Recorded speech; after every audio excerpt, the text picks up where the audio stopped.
What's happening, guys? Icebreaker back with another video. Today we're going to be looking at 3ER and the attack strategies that I'm using, my deck layout and all that good stuff. We're also going to be looking at how to counter other people's deck layouts and in particular avoiding their mines. So stick around for that. If you're new to the channel, BBTFRG covers everything to do with Boom Beach, whether that be tutorials for troop loadouts, all hits live, mega crab warships, everything to do with Boom Beach is right here in one place. So smash that subscribe button and make sure you don't miss any future videos. So without further ado, let's jump into it.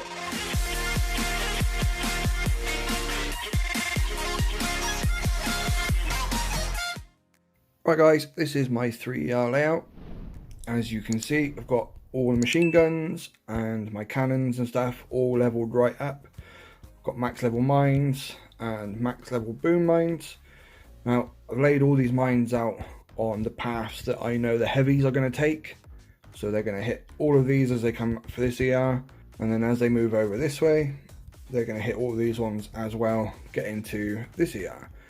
This one's basically a freebie, just because I know people are going to head for the top two first anyway, so that's where I want to hit them hard and hopefully force a fizzle as they get to this ER.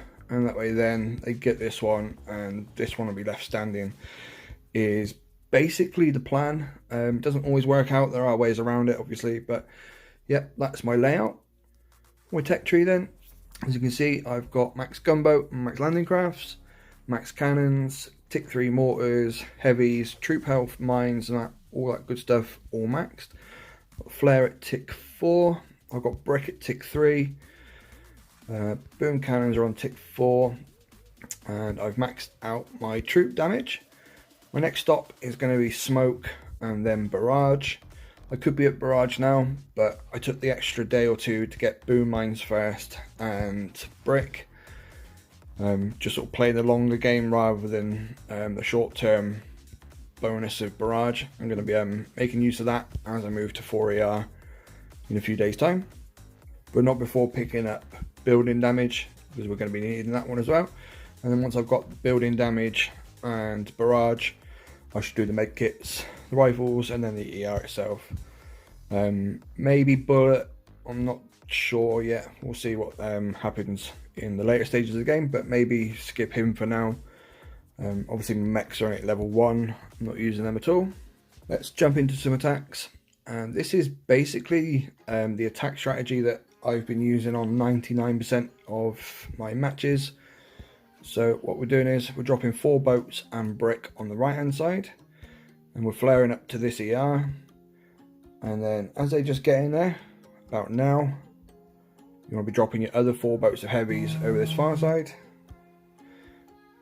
and then as that one pops, you can use battle orders over to the top one, while these ones are walking up towards that flare too. But these heavies will take down this ER just in time as these heavies get in line with this bottom ER, so that as soon as that one pops you can flare straight onto it and the heavies are there doing what they need to do. There are quite a few layouts out there now that are quite good at countering this attack strat. So as you can see on this one, this guy's got all of his mines and stuff placed in between the machine guns and stuff. So obviously all these machine guns, cannons and stuff are going to absolutely annihilate the heavies, so you do need to be using your shocks and stuff on that one. But because he only had normal mines on there, was able just to push on through and keep stuff shocked and use bricks battle orders to help them get that one down, and then flared onto the bottom one like we did in the last attack. And that one's another one down. This gives you a time of about 320 to 321, 22 sometimes, sort of depending on where the actual ERs themselves are placed. There's still a few layouts like this that have got really good mine placement. Obviously the heavies are going to hit every single one of these between that ER and the one at the top. So what I did on this one was I went a little bit different, and I dropped the 4 boats along the bottom here and flared up to the bottom ER first using battle orders, and then flared up to the top, and then as they rounded the corner I dropped the next 4 boats here. As you can see, they missed all those mines, and then as soon as that one popped, I flared this one, so that I knew these boats of heavies here would be enough just to finish this ER off, after the other ones come across, hitting all the mines and stuff. This one seems to be a really good layout to go with. This one was got all the ERs at the back, and his mines are placed pretty well. Now what I tried to do was on this one was get this one down, and then as I flared over here, I used a ground flare instead of flaring the ER, because I wanted to try and get all the heavies up to miss the bulk of these mines.